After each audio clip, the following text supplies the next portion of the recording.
কেউ কেউ দলের কতজন শহীদ হয়েছে বলেছেন, আমরা কিচ্ছু বলবো না। আমরা শুধু বলবো যে মেহেরবানি করে কেউ দলের ভিত্তিতে আমাদের শহীদদেরকে ভাগ করবেন না। আমাদের শহীদরা আমাদের জাতীয় সম্পদ, তারা আমাদের জাতীয় বীর, এবং এইরকম যারা লড়াই করে আহত হয়েছেন তারাও আমাদের জাতীয় বীর। তাদেরকেও কেউ দলীয় ভিত্তিতে ভাগ করবেন না। তাদের প্রতি আমাদের সকলের কর্তব্য, আর আমরা তাদের কাছে ঋণী, এটা যেন সবসময় আমাদের মনে থাকে। ২৪-এর এই বিপ্লবের প্রত্যাশা সমাজ থেকে বৈষম্য দূর করা। বৈষম্য দূর করার পথে হাঁটলেই বৈষম্য দূর হবে, ভিন্ন পথে হাঁটলে হবে না।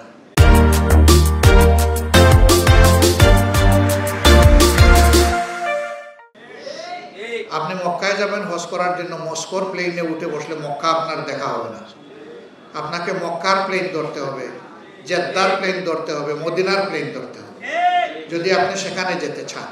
আপনি মুক্তি চাইবেন, আর আপনি মানুষের গড়া আইন দিয়ে মুক্তি পাবেন, এটা আপনি কল্পনা করলে বুকার স্বর্গে বাস করবেন। সমস্ত সৃষ্টির যিনি স্রষ্টা, তিনি যে আইন দিয়েছেন, মুক্তি কেবল সেই আইনে, অন্য কোনো জায়গায় নেই। এই আইনের জন্যই জামাতে ইসলামী লড়াই করে।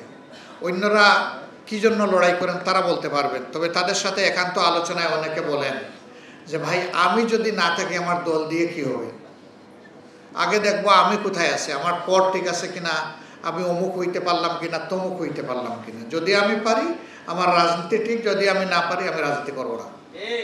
আর জামাতে ইসলামের বক্তব্য এই ক্ষেত্রে ভিন্ন, যে জীবনেও যদি আমরা ক্ষমতায় না যাই, কোনোবারের জন্য একজন এমপিও যদি আমাদের নির্বাচিত না হয়, একজন মন্ত্রীও যদি আমরা ভবিষ্যতে না পাই, এই জন্যে আদালতে আখেরাতে আমাদের নাজাত আটকা পড়বে না। আমাদের নাজাত আটকা পড়বে আল্লাহ যে বিবেক দিয়েছেন, সেই বিবেক অনুযায়ী মানুষকে যদি সম্মান করতে না পারি, মানুষকে যদি ভালোবাসতে না পারি, তাহলে আমাদের নাজাত আটকা পড়ে যাবে। আমরা আমাদের সহকর্মীদেরকে একটাই কথা বলি, মানুষ আশরাফুল মখলুকাত, মানুষকে বেশি করে সম্মান করো এবং মানুষকে বেশি করে ভালোবাসো। এই ভালোবাসা এবং সম্মানের জায়গাটা আমরা ধরে রাখতে চাই। আপনারা আমাদের জন্য দোয়া করবেন। আপনাদের সাথে আমরা আছি ইনশাআল্লাহ। আমরা সরকার নই, তারপরেও দুইটা দেশকে আমরা অনুরোধ করেছিলাম যে কিছু উন্নত চিকিৎসার তোমরা আমাদের জন্য ব্যবস্থা করো। সরকার বলবে তার জায়গা থেকে, আমরা বলতেছি আমাদের জায়গা থেকে। আমাদের অনুরোধে একটা দেশ থেকে তাদের টিম পাঠিয়েছিল, তারা মাসখানেক এখানে পুরো একটা টিম 1 মাস তারা সার্ভিস দিয়ে ব্যাক করেছে, আমরা তাদের কাছে কৃতজ্ঞ। আরেকটা দেশকে আমরা বলেছি আমাদের এই 2 সেক্টর, আমাদের চোখ হারা ভাই বোন আর আমাদের হাত পা হারা ভাই বোন, এদের জন্য তোমরা একটু করো। তারা আশ্বাস দিয়েছে। তবে আমরা সরকারকে বলেছি, সরকার প্রধান যেন তাদের প্রধানকে একটু ফোন করে এই ব্যাপারে একটু কিছু বলেন। তিনি বললেই বাকি কাজটা সহজ হয়ে যাবে, এবং তারা এখন মানসিকভাবে প্রস্তুত। কিন্তু রাষ্ট্রের একটা নিয়মকানুন আছে, এটা রাষ্ট্রকেই করতে হবে। আমরা ইনশাল্লাহ এই ক্ষেত্রে সর্বাত্মক সহযোগিতা করব। যদি আমাদের আহত পঙ্গু ভাইদেরকে অগ্রাধিকারের ভিত্তিতে, যে যত বেশি কষ্টের মধ্যে আছে, তাকে যদি উন্নত দেশগুলোতে পাঠানো হয়, সেখানে হসপিটালে না রেখে যদি বাইরেও রাখতে হয়, আমরা কথা দিচ্ছি, আমরা ভিক্ষা করে হলেও সেইখানে তাদেরকে রাখার ব্যবস্থা করবো ইনশাআল্লাহ। আমরা তাদের পাশে থাকব, এবং থাকতে পারলেই আমরা মনে করব যে আল্লাহ আমাদের প্রতি রহমশীল আছে। আমরা বেদরদি, আমরা নির্দয় হতে চাই না। আল্লাহ যেন আমাদের অন্তরটাকে মানুষের প্রতি ভালোবাসা দিয়ে পরিপূর্ণ করে দেন। এখানে রাফসান নামের একটা ছেলে নিয়ে তার মা হাজির হয়েছিলেন। মা তো তিনি কথাই বলতে পারলেন না, তার এই শিশুর কথা চিন্তা করে। সম্ভবত আমি জানলাম যে শরীয়তপুরে তাদের বাড়ি। এখানে কোথায় তারা থাকেন আমি খোঁজখবর নেব ইনশাল্লাহ। আমি জানি না এই মায়ের কয়টা সন্তান আছে। তো এই ছেলেটাও আমাদের জাতীয় বীর। এই যে শিশু, বয়স বোধহয় 2.5-3 বছর হবে, এর বেশি হবে না, মায়ের কোলে যা দেখলাম, এও আমাদের জাতীয় বীর। সব বীরকে আমরা কুলে নিতে পারবো না, আমরা আমাদের হৃদয়ের কুলে সবাইকে ধারণ করি।